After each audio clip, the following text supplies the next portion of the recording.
Welcome to Closer to Venus. I'm Johnny Burke, and today's guest is Jock Brocas. He is an evidential medium, publisher of the Paranormal Daily News, author of Deadly Departed, and host of a podcast bearing the same name. Today, we will be talking about the positive connection as well as the dangers of afterlife communication. Jock, welcome to the show.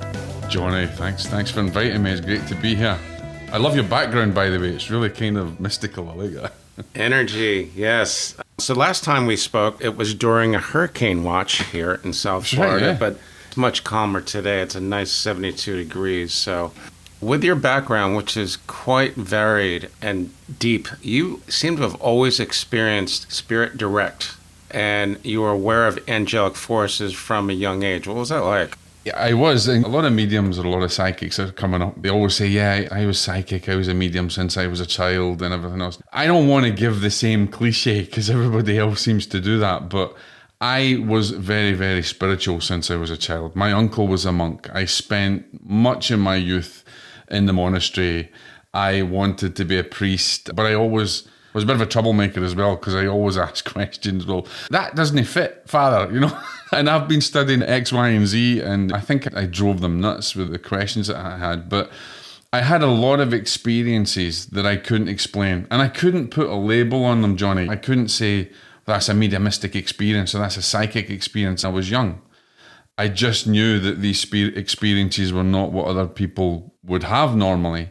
So until later on in life, when I could actually study it or put a label on them, I just thought it was part of my kind of spiritual connection and things. But I remember when I tried to speak to different priests and nuns and things about the experiences that I was having, it was like, oh, keep away, the devil will try and get you. At one point, I had a mini exorcism done over me. And this was later on in life. I promised my mother that I would go down to the monastery and see the rector there, and he did a little mini blessing exorcism over me, and I was really crapping myself because I didn't know if it was actually going to work or not. So yeah, I always had those experiences. I always knew there was divine presence there, and I saw spirit. I remember a time back in the monastery when I remember seeing an old monk, an old priest from when I was up in the attics, and I mentioned it the next day.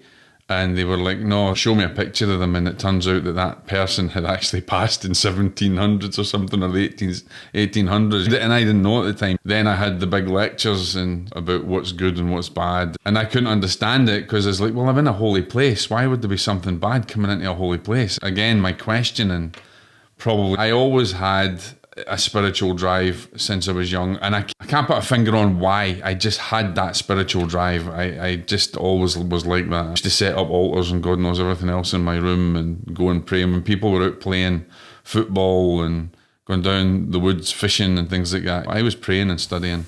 At a young age, it's interesting what you said about mediums.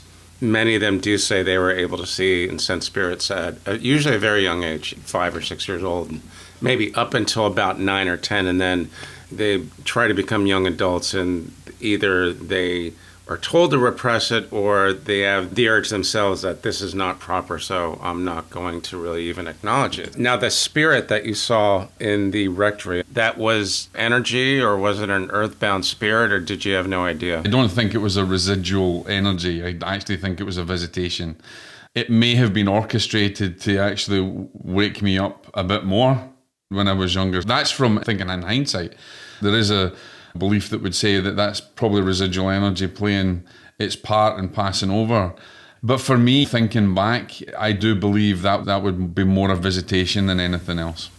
Excellent. Because if it was residual energy, it wouldn't be able to intellectually recognize or communicate in any sort of way. But I remember when that happened, there was an intellectual connection because the spirit seen me, smiled, and then went on. So there was a connection. There was a connection. There was intelligent connection. Whereas a residual energy, there's no really intelligent connection there. It's like a tape loop, right? Yeah, it's like Gettysburg and even battlefields in Scotland. These residual energies will play over and over again like a tape. But I think when there's an intelligence behind the phenomena, that warrants more investigation. I would agree. Speaking of spirits, have you had experience with spirit guides, either yours or the sitters? I'll tell you a really funny story. So as I'm a young developing medium, I remember trying to make connections and things with my spirit guide. I'm a very scientific person, right? If it doesn't hit me slap in the face and say, hey, I don't tend to believe it. So I remember one day when my wife and I ran our church in Scotland, we were doing a demonstration in a theatre. I was so desperate to meet my spirit guide and I had demands. So I used to go jogging around this place called Tire Bagger in Aberdeen. And there was a particular place that I would sit down and have a little meditation. And I remember I was like, right, now listen to me. I don't want no ifs, no buts. Don't muck me around. I want a sign. And this is what I want. I want a white butterfly and I want it to land on my lap, right? And if it doesn't land on my lap, then this is just all crap. I'm not going to believe it. I came out of the meditation and there was nothing. There was dragonflies, there was midges, there was flies, there was everything. I was really despondent. And I started questioning really deeply whether it was true or not. So I was driving down the highway and there's a massive roundabout. And as I'm driving down to the roundabout, this white butterfly lands right in the windscreen. I'm not going fast. Anything else would have probably crushed it, but it didn't. It landed right on the windscreen and it stayed there right in front of my eyes. I got so much of a shock that I actually mounted the roundabout and mounted the other side and ended up on the wrong side of the road because I was so shocked at what happened. I remember later when we were in church, my wife, she ran the church and she's a phenomenal medium as well. She actually gave me a message from Spirit and said, that white butterfly, that was for you and it was sent, and that everything had collated into this pattern in this story. The moral of it is be careful what you ask for because you might just get it, but not in the way that you expect it. And that's in the book, isn't it? Yeah, that's in the book. And then the second time that I met the team or my spirit guide that I work with now, we were in Home Circle in Scotland. I went out basically and went into trance, not knowing that I was going into trance. And these intelligences came through and spoke and gave evidence. And when I came out, I didn't believe any of it. I thought it was a load of crap. The circle leader at the time went and researched it and found that evidence. And then there was more evidence that happened over a period of a number of weeks, where I then started to develop a really closer relationship with my guides. I learned that you don't just accept anything from guides. Because I'm very skeptical myself, I wasn't just going to accept anything. So there was a period of many years of me developing really strong bonds with my spirit team and testing them as much as me being tested. But the biggest opening phase for me was really when I went into a trance condition, which I didn't realise I was going to do, and they came through in front of witnesses and gave the information, which built up over a period of time. I teach a lot of classes and things about guides, and I tend to try and get people to think more along the skeptical lines and not just to accept anything as reality without first testing it. You have to be able to discern who it is that you're communicating on the other side with, even with guides. Too many young mediums, or even mediums that have been doing it for a while, they have a tendency to move into this whole guide worship thing, and that's very dangerous, right? Because guides can be wrong. We know that certain well-known spirit guides back in the day got things wrong. They're infallible. I've never heard that. It's interesting. Absolutely. I think it was a discourse with Red Cloud in one of the circles where they had said that World War II wouldn't happen, and lo and behold, it happened. And we have evidences of other spirit guides coming through and giving information that didn't quite actually pan out. We've got to understand that because man has free will, they're still developing over there as much as we are here, and man's free will can change a direction of something. So spirit guides aren't 100% going to be right all the time, and that's why it's very dangerous to get into this guide worship.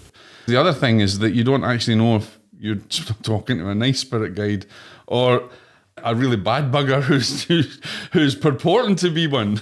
You're reading my mind because I was just about to ask you about that, because I want to talk about some of the dangers, but also some of the good things. Yeah, absolutely. Like the bit about Big Al, which I definitely want to get to, but I think it's important for people to know that there are dangers, there are spirits that don't have our best interests in mind, which kind of goes back to what we were all taught in catechism classes. They were maybe half right, but they had a point. Talk about that a little bit, what some of the dangers are and what you use for protection. Let's talk about the protection first of all. In my book, Deadly Departed, I talk about don't run about with woo-woo sticks. Don't run about with crystals here that are going to protect you from potential negative intelligences. That ain't going to happen. And don't run about with sage incense and think that you're going to thwart a demon. And it's just not going to happen because they're thousands and thousands and thousands of years more intelligent than you. That's about cleansing energy and purifying energy. And yes, when a vibration is higher, it's not going to attract as much. But we also got to remember that there's a karmic law and there's a law of balance. There's cause and effect. If the wave created karma, we now have duality. So we have good and we have evil. The reality is that we only know health because we know ill health. We only know light because we know dark. You can't just think that everything in the spirit world is rosy and that everything is going to be clouds and golden harps. And it just doesn't happen like that. Are evil intelligences that exist. And yes, there's many even grounded spirits that will act in maybe a malevolent way. But as much as there are so much beauty and so much love, we only understand love, Johnny, because we know what hate is. Everybody thinks divine law is all about the law of love is what operates the universe. That's a sub-law. Because every one of those laws have to work in relationship and in harmony to other divine laws. Right? Reciprocation, responsibility, the law of love, the law of forgiveness. These are all sub-laws that man has had an idea of, maybe coming from different scriptures or Buddhist philosophy, Catholicism. But if we understand what is the main divine law that exists in the whole of the universe, there is only one, and that's the law of balance and harmony. Because if we have balance and harmony, it means that there's actual perfect stillness. There's resonance. And in that perfect stillness, there's no duality. There's no need to understand love and hate. It doesn't exist. When we have duality, it goes to show that we have two polar opposites. So everything is not perfect love on the spirit world. There is polar opposites. They're still governed by divine law. A demon is still governed by divine law or a malevolent intelligence. That was an aha moment for me when I read about that. I have it written down. All evil is controlled by divine law. And I've never heard that. And here's another quote. Exorcisms are not driving out evil, but commanding the entities under spiritual authority and binding them into oath. Yes, that's true. You don't follow any dogma or any man-made religion, but you often phrase everything in a religious context. Is that to make it easier for us to understand? I would say, yeah, like I said in the book, I was brought up Catholic, right? I went to study the priesthood and going to seminary, and I spent most of my youth in the monastery. Although I've had a lot of opportunity to be with Buddhists, I've prayed in Muslim mosques, I've prayed in synagogues, I've done the whole gamut. But one thing I'll say is the Catholic Church has put more, let's just say more effort, more finances, if you like. They've put more into understanding that realm. The Catholic Church doesn't have the be-all and end-all in understanding of exorcisms. Buddhism has its own. Native Americans have their own way of dealing with negative spirit. They tend to like to use the term malevolent intelligence because it then opens up to no particular dogma, but an understanding of a malevolent intelligence within out of this world, out of the material world. The reason that I stuck to the Catholic Church is because it's easier to explain it to people through that way. For instance, the Catholic Church, they got the movie, The Exorcism. It's connected to the Vatican and the Catholic Church. And so the Catholic Church understands it probably at a deeper level because of the amount of resources and study and what they've done over the years. So I think it's a good platform to be able to teach it for people to understand it better. So in other words, you don't have to really be religious to understand and acknowledge the divine, which brings me to the next question, since we are talking about the divine. Jesus Christ. Do you believe in him as well as the other ascended masters like Buddha? The reason I bring that up is because many of the people that come onto the show as speakers will say, I'm not religious, but I believe in, Yogananda, I believe in Jesus Christ, I believe in Buddha, and I think Gandhi was on another level, and so on. Let me change it. Let me say I don't believe in any of them, right? And I'm going to shock you. I'm going to say I know them. Because if I say I believe in them, it implies that I'm believing in another's perception. it implies that I may not have experience. I don't live an experiential existence and I have no experience of them. So if I say believe, someone says, you must believe in Jesus, you must believe in Buddha. Let's look at the Dharma. I know they existed and I know they have divinity within them. And I have come to a place of acceptance of them within my journey. So yes, I accept Jesus. Yes, I accept the Buddha. And the same way as I create a divine connection with whomever I connect with or I feel that I resonate with. So I won't jump in and say I believe in them. I'll say I know them. Have you had any contact with those type of beings? There's a lot of mediums that will say they channel Jesus and they channel Mary and they channel Buddha. I will say no. I'm going to be honest because I'm very skeptical and very scientific.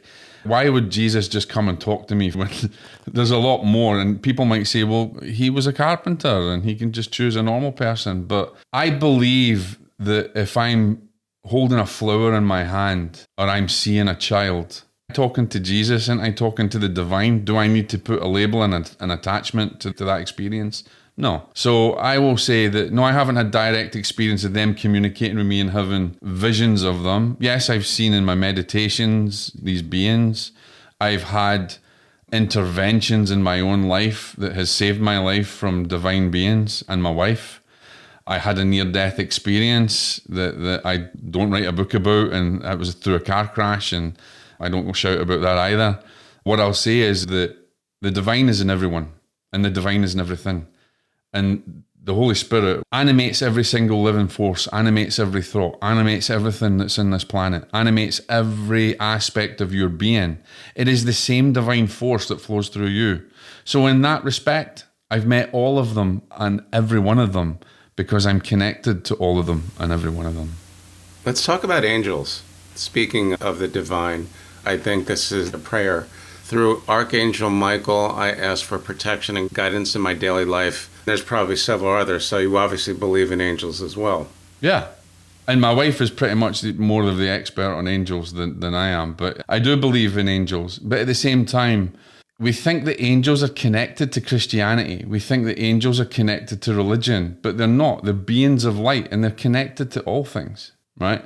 We recognize a hierarchy of angelic powers through ancient writings in the Book of Residual, from Dionysus, and the understanding how the breakdown is. And that gives us an element of understanding. The way we can talk about the choirs, principalities, thrones, guardian angels, whatever it is. But for me, an angelic being is a being of light, a being that's animated direct from the divine. And yes, while I would say prayers to Archangel Michael, because I know the history of that prayer and the consciousness that goes with it, but it doesn't necessarily mean that a Native American's prayer is any less powerful or that a Buddhist prayer is any less powerful.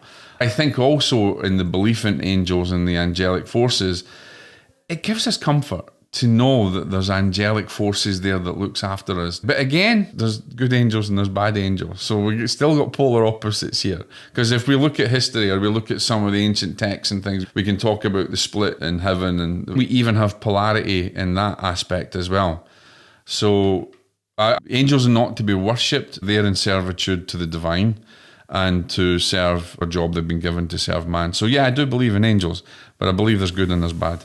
Is it enough for us common folk just to basically stay out of trouble? Is it enough to ask them, my guides, angels of the highest vibration, or however you want to phrase that, please watch over me, keep me in the light, keep me away from the dark? Is that enough, or is it not really focused enough? It's not focused enough. See, everything is made of vibration. If we go down to science, we understand that certain atoms and certain molecules have a particular trajectory and they move on that. But once it becomes a wave, the wave is a vibration that has no particular location or trajectory. You need to understand that your voice, your thought, every part of your being is part of that vibration. Most people, when they say a prayer, even to Archangel Michael or any prayers, they say prayers through rote. So that it's in their mind, they've learned it and they put it out and they think that just the words are enough. It's the same way in a development circle, and I wrote about this in the book. In a development circle, they talk about just say a prayer before we start the circle. Now, you don't know where everybody's vibrating at. Everybody vibrates differently. Someone could have a really negative vibration that day. You might have a negative vibration that day. You may be attracting negative energy. It doesn't necessarily mean that the words that you say are going to protect you. If you're really going to pray for protection and guidance, then learn to pray. In order to learn to pray, you need to learn to discern as well. And that means bringing all of your being and all of your focus into your prayer. When people ask me for prayers, I write prayers for people all over the world. So people write to me and they say, can I have a prayer for something? And I take time, I go into meditation or I pray. If I forget to pray for someone and I lie in bed at night, I know my prayer is not as powerful. In order for me to pray, I have to have my routine. I have to have where I normally pray. Sometimes I'll sit outside and I'll look at the stars, or I'll connect with nature in some way, and I'm really focused in my prayer. I bring in visualization, I bring in my words, I bring in the feeling, I bring in the whole concept. And that's when I've taught people, if you're having a development circle, it ain't just about just saying a prayer. Some people believe they're so spiritual and they're so advanced that they're better than everyone else, and yet their vibration tells a completely different story. So I always say, develop the self, but develop the spirit through your vibration. Got to get connected, in other words. Get connected. So I wrote a little parable a wee while ago about practice, and it was about a knight, and he was practicing, and this old man was watching him. And as he was practicing with his sword to cut, he just couldn't cut straight through his training. He just couldn't do it. And the old man says to him, what are you doing? He says, I'm practicing. He says, but what are you doing? Are you practicing the skill, or are you practicing to become one? We can practice thinking we're practicing a skill, but unless we can really make our practice one, it remains outside of us. We need to become one with the spirit. We need to understand there is no distance. There's no disconnect. The same animating force runs through us, runs through everything. It's not just about, I'm just going to connect to the other side. I need to feel that I am at one with the other side. I need to feel that I'm at one with the Holy Spirit. I need to feel that which is running through me is animated every part of life. I'm at one. And that's how we change it. That's how we then become more powerful in our spiritual development or our spiritual authority. That kind of preparation, I think it's important for all of us, but it's especially important for mediums before they go into their practice, because there's all kinds of things that can come through. Is that true? Absolutely. That's what I thought. This reminded me of something, since we're talking about the other side. Your dad, Big Al, he's passed on now. And this is from the book, Training to Help Grounded Spirits Cross Over to the Light. How did you discover that? I never had a great connection with my father. We fell out before he passed. I suffered quite a bit through my grief. I was ashamed and guilty because of the way that we separated. But I'll never forget, he was probably the catalyst to this journey, because many years ago when I was really bad and really suffering, my dad appeared to me in my apartment in Scotland, and he appeared to me objectively like I'm seeing you. And there was no big hoo-ha, there was no big wisdom or big revelation. He just appeared momentarily and smiled when I was at a lowest point. That made a connection, and it also pardon my French, frightened the living out of me. I then had to go and seek counsel. I went to what I called the spooky church down the road. They kind of expected me. I was welcomed in there. That was when things really started to open up for me. As I was developing, I started to get more and more communication. I had a lot of communication from other mediums, from my father.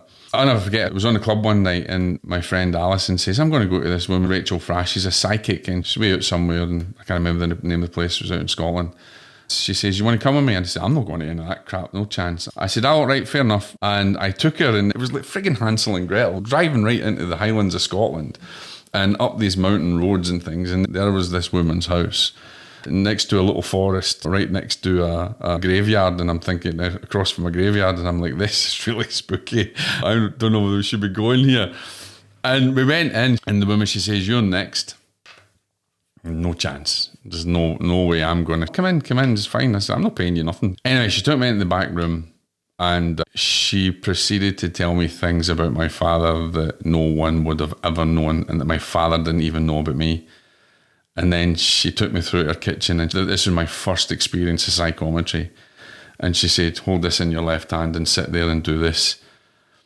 And I started to get a lot of things coming into my mind. And basically I brought her husband through. And she said to me, you've been a medium all your days. You just never knew it. And to the day that she said I was going to have a really awakening experience, she was absolutely spot on. Those connections and that whole story helped me to build that bond again with my father. And the more communication that I got through with other mediums, I then started to communicate with my father myself as well. I would hear him, he would say, hello, it's me, son. And I'm wary, I'd be testing it out. I remember in Circle, we asked, what is he doing? And that's exactly what he said. He said, I'm learning this, and I'm learning that, and I'm doing this. Kept up the communication with my dad to this day. I'm very lucky that I can do it. But it's not like he just comes and has a conversation and we talk for ages and ages. It's just fleeting stuff. It's in that momentary wisdom, or I can feel it, or it comes through my wife. But I've developed that, and I think I can discern it fairly well. I know his vibration. It's like a signature. I understand that vibration when he comes in. And so he's given me enough that I may write a book at some point with what he's told me. That will definitely be interesting. And once that happens, you're going to have to come back onto the show. Absolutely. No question about that. Now, you mentioned your development will continue into the next life.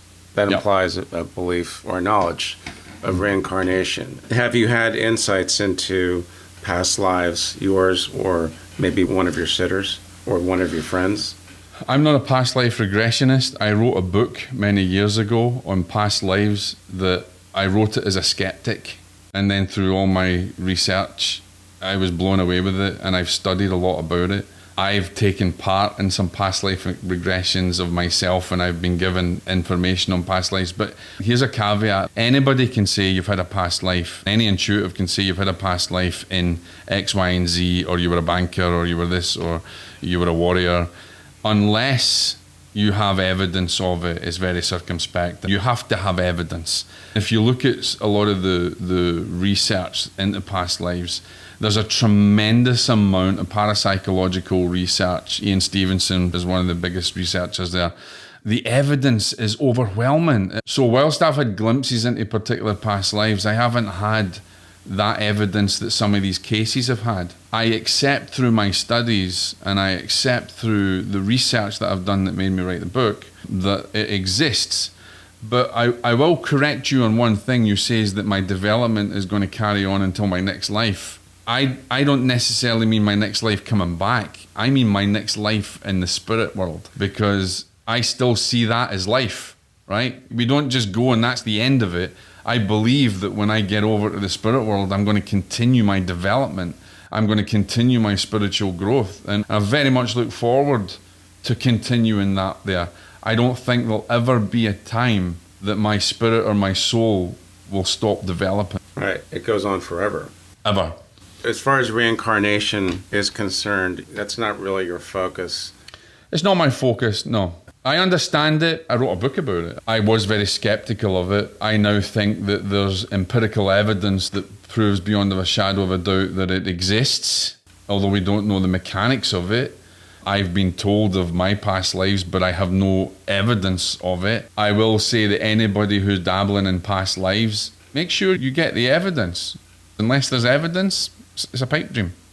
Right. What Stevenson did is he basically took a body of work of young children that had past life memories and went and found those families. I don't know if you've seen this, but there's a show on, I don't know if it's Netflix or Apple, and it's called Ghosts in My Children. It is absolutely fascinating. There's evidence in those stories. I mean, real stories. One child that's come through that had a past life in 9/11, and they come back, and they talk about the experiences in heaven and how they were allowed to come back. And there's evidence, and they mention by name the people that they work with. Yeah, that's crazy. In the business in 9/11. So much to the story, you can't put it down in parapsychology fields to superconsciousness. They've had experience, and then they go on to try and heal them from the trauma using maybe native wisdom or using some type of therapy, and they don't have the same trauma. Go and watch it. Watch it with an open mind.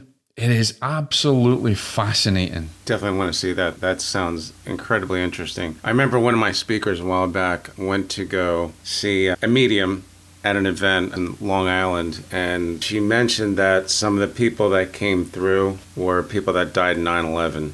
In my sittings that I've given throughout the years, I've had people who have been lost at sea. I've had military people who have been lost in the battlefield. I even had one, the spirit come through that was in 9/11 through to their family. I think it's a very private thing for those families. It's not something I would do in the public eye. I've had spirits from different religions come through in Russia and places like that as well. So I don't think that we're tied to any particular dogma on the other side. And if spirit wants to make a connection to their loved ones, they're going to do their hardest. Recently, they lost their life through COVID and wasn't particularly a believer in anything, but, has come through and given lots of different evidences and what he's learning on the other side and all different things. So I think anybody, no matter what label they are, has the potential to come through and connect with their loved ones through a medium or through even just their own connections with their loved ones. I encourage people, just don't hang your hat on a medium. Don't use a medium as a crutch. That also can be pretty dangerous in its way. And realize that your loved ones are just in the next room. They're not gone. I wanted to ask you that. You believe, or I know that our loved ones, even some of our ancestors that we've never met, they could be right here. They could be right here in my room. They can. They're still very much connected to you. They're still very much a part of your life. There's many times where I've given sittings and recounted back private things to the sitter. The loved ones were there with them or was there with them on that morning before they were traveling to the sitting. But I think taking that aside, and how good was that reading? Because that's what a lot of mediums do. I had this evidence, and this evidence was so strong, and it was about them. It turns out to be a bit more about the medium. Let's just talk about how brilliant that is for the sitter and for the spirit world to be able to do that. For the spirit world to say, hey, I'm still attached in your life. I'm still part of your life. I did see you the other day. I'm still involved with you. I think that gives so much comfort. The medium's just a telephone. If you didn't have the telephone, they find another way through. So I think that brings so much comfort for them to realise that, hey, you may be lost in the material, but you're just in the next room to me. And I know that I'm still connected with you. And the very fact that you're around me and giving me evidence that you're around me, I think that's phenomenal. What's the most important thing that Spirit wants us to know? The most important thing Spirit wants us to know is that there's no such thing as death. But I want to put my own spin and take away all the cliche things that mediums say, is that you exist through the same animating force that animates the breath, that animates the plant, that animates the seed to grow, that animates the sun, and that animates the moon. You are part of that energy, and Spirit wants to know that it never be destroyed. And so when you know that, it kind of empowers you, and realize that that energy of your loved ones on the other side exists in you, and you in them, and you can never be parted. I think the conclusion there is separation is an illusion. Yes, absolutely. Separation is definitely an illusion. And, Paramahansa Yogananda would say this world is an illusion, an illusionary world. We're here to experience life, experience earth, here to develop our soul through the experiences that we have. When we understand that even our daily lives are living an illusion, that it's the animating force that animates everything. Everything is experienced on the inside. If I said to someone, where is the mind? Instantly, they go to the head and they'll say the mind's up here. But if I really say, well, where is the mind? And I point to a tree, the mind's everything. The mind is the psychological building blocks of reality. So the mind is everywhere. It exists everywhere and nowhere. And nowhere, okay. Right?